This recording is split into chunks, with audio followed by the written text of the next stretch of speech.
This is Django, a slave. His wife is also a slave. They want to escape together, but they fail and get caught. Django begs his master to forgive them, but the master whips his wife and sells them separately to different slave traders. From that moment, Django and his wife are torn apart, each facing their own fate. Two slave trader brothers buy Django. They take him and the other slaves to Texas. One night on their way, they suddenly see a stranger coming toward them. One of the brothers loads his gun and warns the stranger to introduce himself. The stranger says he's a dentist and that he's looking for a slave who used to work on the Caracan plantation. Suddenly, one of the slaves says he knows that place. The dentist asks for the names of the plantation owners to make sure, and Django says the names correctly. Then, one of the brothers stops the dentist and Django from talking. He threatens the dentist and tells him to leave immediately. The dentist sees the man pointing a gun at him, so he shoots both brothers. One of them falls off his horse and his foot gets stuck in the stirrup.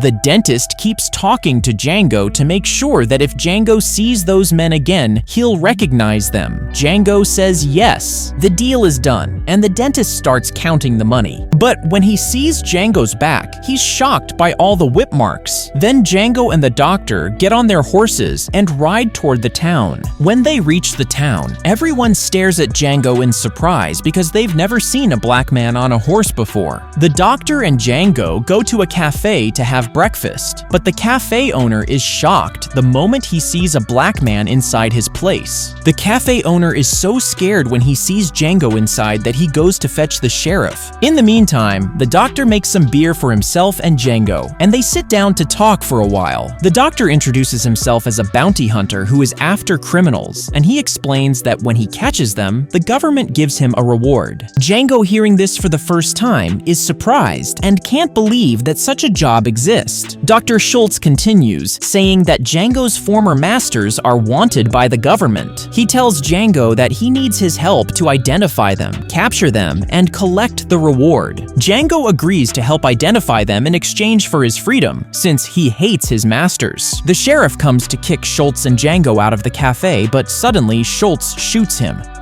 Now everyone is scared, and the people inside the cafe are surrounded. The sheriff chief arrives. The cafe is surrounded, and Dr. Schultz comes out holding a paper. He explains to the sheriff chief that the town sheriff is a horse thief, and the paper he's holding is a court order to arrest the man, dead or alive. They get out of the danger safely, along with a $200 reward. Schultz asks Django about his life, and when Django says he has a wife, Schultz is surprised. The next day, they go to a town in Tennessee where Django's former masters live. Schultz explains to Django that he must pretend to be a servant so they can play their roles without anyone suspecting them. They enter the plantation of the richest businessman in the area. Schultz lies to the plantation owner, saying he wants to buy a slave for $5,000 and tricks the man. While Schultz tells Django to look around, Django asks the girl who is with them about the Brittle brothers, but the girl doesn't know them.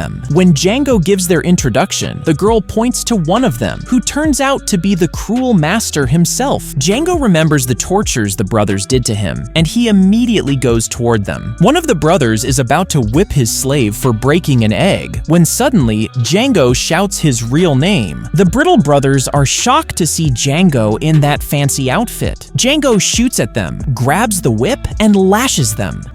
Hearing the gunfire, Schultz quickly comes and shoots the third brother, who is trying to escape. The plantation owners come at Schultz and Django angrily with guns. Using the same trick as before, Schultz shows them the court order to capture the criminals, saving both his and Django's lives. That same night, Schultz, guessing that the plantation owners might attack him because of the trick he played, puts dynamite in his wagon and sets up an ambush. And his guess was right. The plantation owners attack his wagon to kill both of them, but Schultz shoots the dynamite, taking revenge on them. After killing the plantation owners, during dinner, Schultz offers Django a partnership for the winter, so they can collect rewards together and when the snow melts, go after Django's wife. They begin their journey and spend the whole winter hunting criminals. Finally, they find one. Django aims at him, but he can't bring himself to shoot because the man is with his child. Schultz shows Django the bounty poster for Smitty Bacall, explaining the crimes he has committed, giving Django a good reason to shoot him. Schultz gives Django the poster of his first target, believing it will bring him good luck.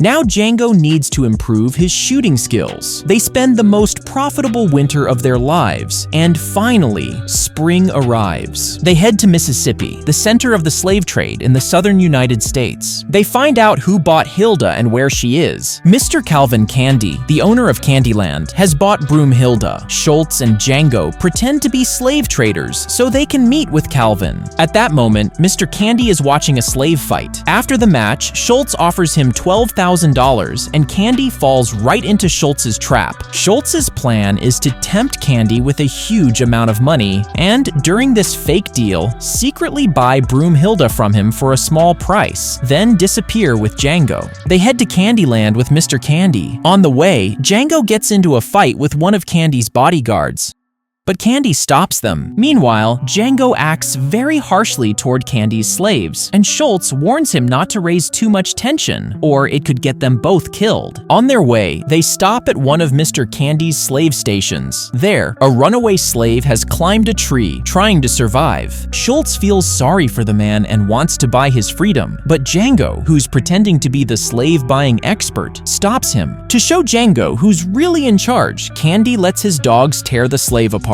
They continue their journey until they finally reach Candyland, where Candy's family is waiting for them. The head servant of Candyland is a black man who actually hates his own people. When he sees Django on a horse, he gets really angry, but Calvin reminds him that he must treat Django with respect because Django is a free man. As they head inside the mansion, Dr. Schultz asks Calvin to send the German-speaking slave to his room, the one Calvin had promised him on the way. But Steven tells Calvin that Hildy had tried to escape and is now locked inside a hotbox. Calvin orders them to take her out, and Django watches his wife suffer, getting furious at the sight. The servants prepare the table for dinner, and Candy's sister takes Hildy to Schultz's room as promised. When Schultz sees Hildy, he's really happy, and to make sure Candy's people don't understand their conversation, they start speaking in German. Schultz tells Hildy that a lot of effort has been made to save her, and she must promise not to scream so Django can come into the room.